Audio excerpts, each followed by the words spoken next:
ओम नमो भगवते वासुदेवाय नमः। जय श्री हरि, जय श्री लक्ष्मी रमणा, जय श्री लक्ष्मी नारायण, जय श्री राधे राधे, जय श्री राधे कृष्णा।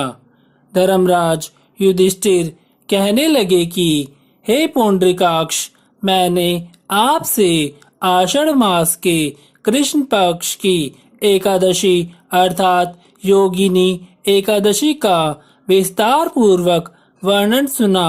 अब आप कृपया करके मुझे आषाढ़ मास के शुक्ल पक्ष की एकादशी का क्या नाम है और इस एकादशी के व्रत को करने से किस फल की प्राप्ति होती है, इस एकादशी के व्रत के महात्म्य का क्या विधान है, इस एकादशी के देवता कौन है, इस एकादशी के व्रत को करने से किस फल की प्राप्ति होती है, वह सब कृपया करके आप मुझे बताइए। मैं ध्यान पूर्वक श्रवण करूंगा।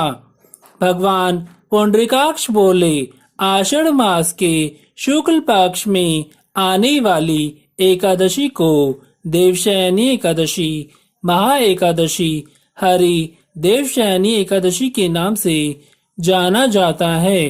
अब आप ध्यान पूर्वक देवशयनी एकादशी, महा एकादशी, हरि देवशयनी एकादशी के व्रत के महात्म्य का श्रवण करो। भगवान पुंडरीकाक्ष कहने लगे कि हे राजन, जिस कथा को भगवान ब्रह्मा जी ने नारद जी से कही थी, वही कथा मैं आपको बताता हूँ, सो आप ध्यान पूर्वक श्रवण कीजिए। एक बार की बात है, देवर्षि नारद जी ने भगवान ब्रह्मा जी से इस एकादशी के विषय में जानने की इच्छा प्रकट की।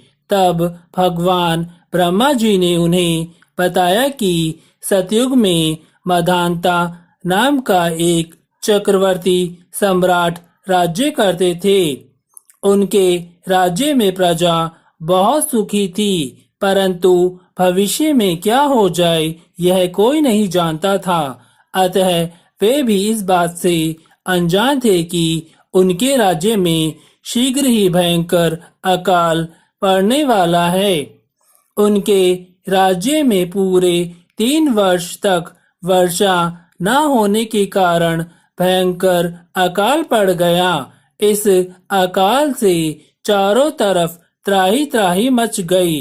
धर्म पक्ष के यज्ञ, हवन, पिंडदान, व्रत कथा आदि में कमी हो गई। जब इतनी परेशानियां हो तो धार्मिक कार्यों में मनुष्य की रुचि कहाँ रहती है। प्रजा ने राजा के पास जाकर अपनी परेशानी के बारे में बताया। राजा तो इस स्थिति को लेकर पहले से ही बहुत दुखी थे। वे सोचने लगे कि आखिर मैंने ऐसे कौन सा कर्म किया है जिसका दंड मुझे इस रूप में मिल रहा है।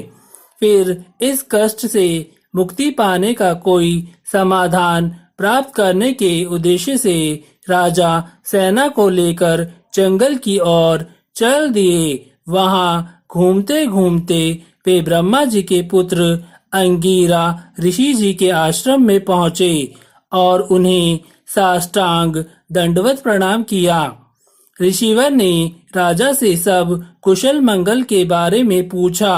फिर जंगल में आने व अपने आश्रम में आने का प्रयोजन जानना चाहा कि किस वजह से आपका यहाँ पर आना हुआ। तब राजा ने हाथ जोड़कर कहा, ऋषिवर, सभी प्रकार से धर्म का पालन करता हुआ भी मैं अपने राज्य में अकाल का दृश्य देख रहा हूँ। आखिर किस कारण से ऐसा हो रहा है? कृपया करके इसका कोई समाधान करें। यह बात सुनकर महर्षि अंगीरा जी ने कहा, हे राजन, सब युगों से उत्तम यह सतयुग है। इसमें छोटे से पाप का भी बड़ा भयंकर दंड मिलता है। इसमें धर्म अपने चारों चरणों में व्याप्त रहता है। ब्राह्मण के अतिरिक्त किसी अन्य जाति को तपस्या करने का अधिकार नहीं है, जबकि आपके राज्य में एक शूद्र तपस्या कर रहा है। यही कारण है कि आपके राज्य में वर्षा नहीं हो पा रही है। जब तक वह काल को प्राप्त नहीं होगा, तब तक यह अकाल शांत नहीं होगा। अकाल की शांति उसे मारने से ही संभव है, किंतु राजा का हृदय एक नर अपराध शूद्र तपस्वी का शमन करने को तैयार नहीं हुआ। राजा ने कहा कि हे ऋषिवर, मैं उस निरपराध को कैसे मार दूं? यह बात मेरा मन स्वीकार नहीं कर रहा है। कृपया करके आप कोई और उपाय बताइए जिससे इस समस्या का समाधान हो सके। महर्षि अंगिरा जी ने बताया कि आषाढ़ मास के शुक्ल पक्ष की एकादशी का व्रत करें। इस व्रत के प्रभाव से अवश्य ही आपके राज्य में वर्षा होगी। राजा अपने राज्य की राजधानी लौट आए और चारों वर्णों सहित देवशयनी एकादशी का विधि पूर्वक व्रत किया। व्रत के प्रभाव से उनके राज्य में मूसलाधार वर्षा हुई, अकाल से मुक्ति मिली और पूरे राज्य धन धान्य से परिपूर्ण हो गया।